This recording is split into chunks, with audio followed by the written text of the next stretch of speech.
ಗುರು ಆಗ್ತಾಳೆ ತಾಯಿ. ಅದಕ್ಕೆ ನಮ್ಮ ಶಾಸ್ತ್ರ ಹೇಳೋದು ಮಾತೃದೇವೋಭವ ಪಿತೃದೇವೋಭವ ಅಂತ. ಅಂದರೆ ಮೊದಲು ಅವಳು ಗುರು ಆಗಬೇಕು. ಅವಳಿಗೆ ಪುರುಸೊತ್ತಿಲ್ಲ ಅಂದಾಗ ಅಪ್ಪ ಗುರು ಆಗಬೇಕಷ್ಟೆ. ಮೊದಲು ಗುರುವಿನ ಸ್ಥಾನ ಅವಳಿಗೆ, ಹೆಂಡತಿಗೆ, ತಾಯಿಗೆ. ಹಾಗಾಗಿ ತಾಯಿ ಪ್ರಾರ್ಥನೆ ಮಾಡ್ತಾಳೆ.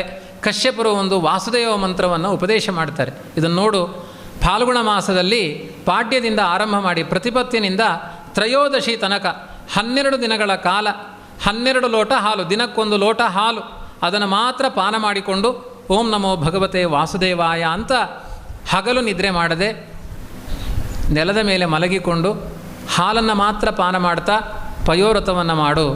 ಜಗದೊಡೆಯನಾದ ಭಗವಂತ ಹಾಲಿನ ಮೂಲಕ ನಿನಗೆ ಅನುಗ್ರಹ ಮಾಡ್ತಾನೆ. ಅಂದ್ರೇನು?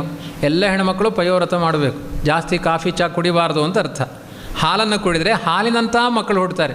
ಸಿಕ್ಕಾಪಟ್ಟೆ ಕಾಫಿ ಚಹಾ ಅಂತ ಇದ್ದರೆ ಅಂಥದ್ದೇ ಮಕ್ಕಳು ಹುಟ್ಟುತ್ತಾರೆ, ಉಪದ್ರವ ಕೊಡೋ ಮಕ್ಕಳು ಹುಟ್ಟುತ್ತಾರೆ. ತುಂಬ ಕುಡಿಬೇಡಿ, ಅದು ಒಳ್ಳೆಯದಲ್ಲ. ಏಕಾದಶಿ